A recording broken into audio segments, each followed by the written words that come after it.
Tá, mas o pessoal disse que para estar no digital, para estar na mente do meu cliente, eu preciso ter um brand forte, um brand sense. Mas o que de fato é isso? Como é que se constrói isso? Seja muito bem-vinda ao segundo episódio da nossa série de conteúdos sobre posicionamento. Meu nome é Caroline Rocha, eu sou mentora de posicionamento premium e estou aqui nesse segundo episódio. Quero que você entenda um pouco mais sobre o que de fato é brand.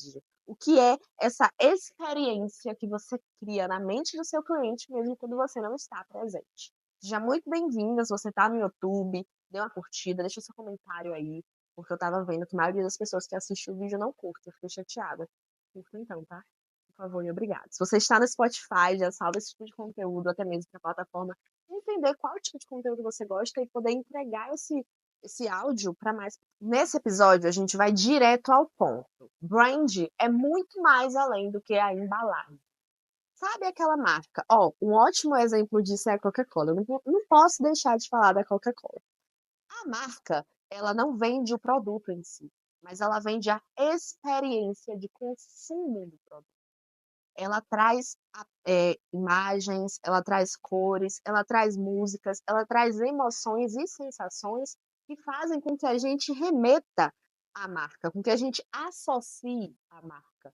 Então, mesmo quando ela não está presente, só da gente ver um jantar de Natal ou um almoço de Natal, a gente já pensa uma Coca-Cola. Por quê? Ela trouxe repetição nesses símbolos, nessas imagens, e com isso se fez presente na nossa mente.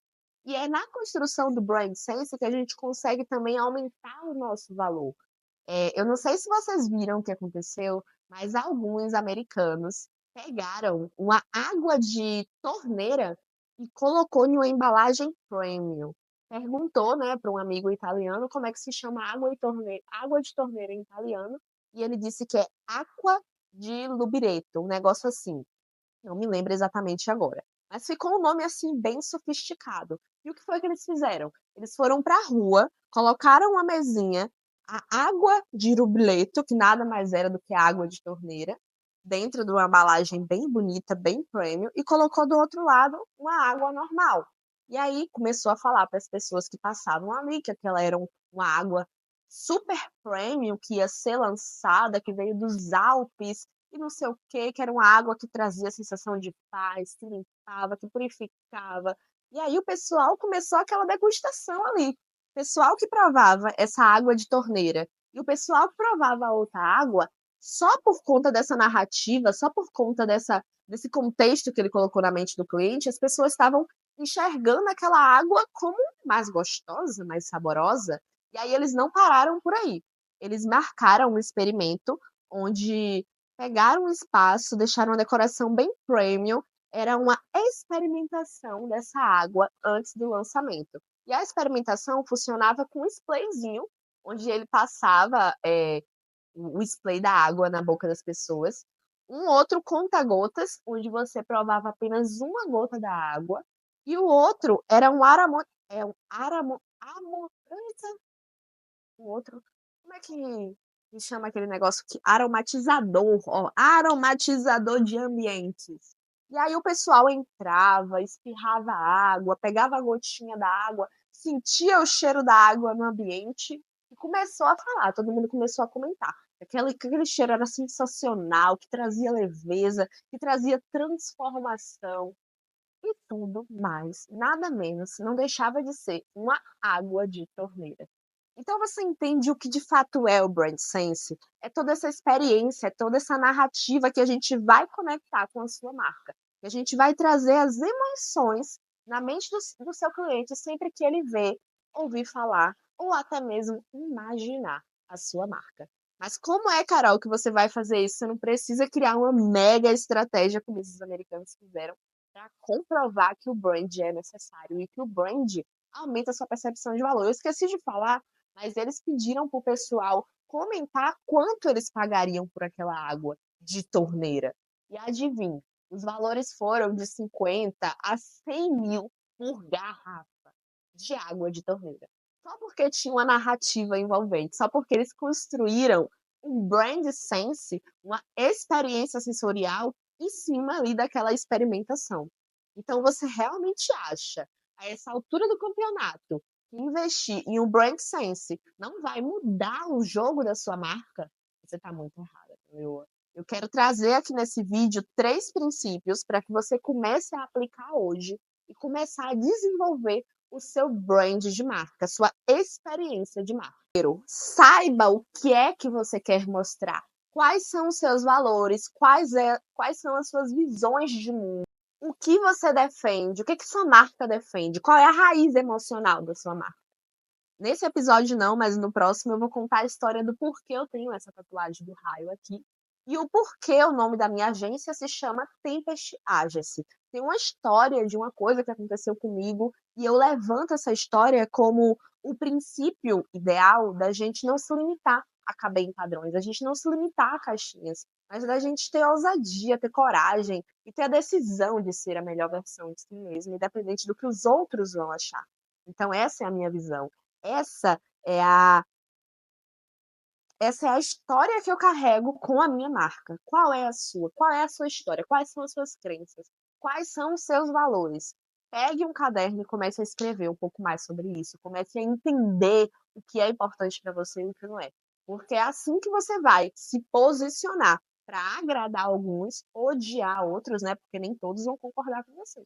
Mas essas pessoas que concordam, ela vai chegar, vai se sentir conectada, vai se sentir representada e vai querer estar ali naquele ambiente. Então, em primeiro lugar, você tem que levantar suas crenças e seus valores. Quem não fala o que gosta e o que não gosta, não se posiciona. Quem é morna e tá ali gostando de tudo, falando de tudo, não se posiciona. Entenda que para se posicionar, você vai precisar desagradar. E o segundo é qual é o território, qual é o espaço que você quer ocupar na mente do seu cliente. Sobre qual tema em específico, qual nicho você quer que o seu cliente entenda a sua marca ou você como referência, como a melhor, como a principal. Eu, por exemplo, sou especialista em posicionamento. A gente que trabalha com marketing, que é formado de marketing, acaba que sabe um pouco de tudo. Eu sou ótima em criando funis de lançamento. Eu já trabalhei como estrategista de algumas experts em lançamentos também. Sou ótima social media, não gosto de design, mas eu tenho assim uma expertise. Tenho uma expertise também na criação de edição de vídeos, na captação, na direção criativa, mas quando eu venho me apresentar para você, eu me apresento como especialista em posicionamento de marca, porque é esse espaço que eu quero ocupar na mente do meu cliente. É essa expertise minha que eu particularmente mais gosto e que eu de fato quero cada vez mais trabalhar nisso. Quero ser reconhecida por isso. Então pense, pelo que você quer ser reconhecida? Como é que você quer que o seu cliente lembre de você quando alguma cor, alguma fala, alguma música que ele escute ali? Então pense em qual é o território que você quer ocupar. Em terceiro lugar, seja chata. Isso mesmo. Ah, Carol, eu tenho medo de ficar repetindo, falando todos os dias as mesmas coisas. Gente, é necessário. Eu literalmente todos os dias tô botando bom dia, Leoa, pronta para construir o seu império. Todos os dias. Já tem mais de 6 meses que eu faço isso. E sabe o que está acontecendo hoje em dia? As leoas acordam, postam o story dela de bom dia, tomando café, indo para academia e bota assim, construindo meu império. E me marca. Isso não aconteceria se eu não tivesse repetido. Você entende? Que a repetição, por mais que ela pareça ser chata, ela é necessária.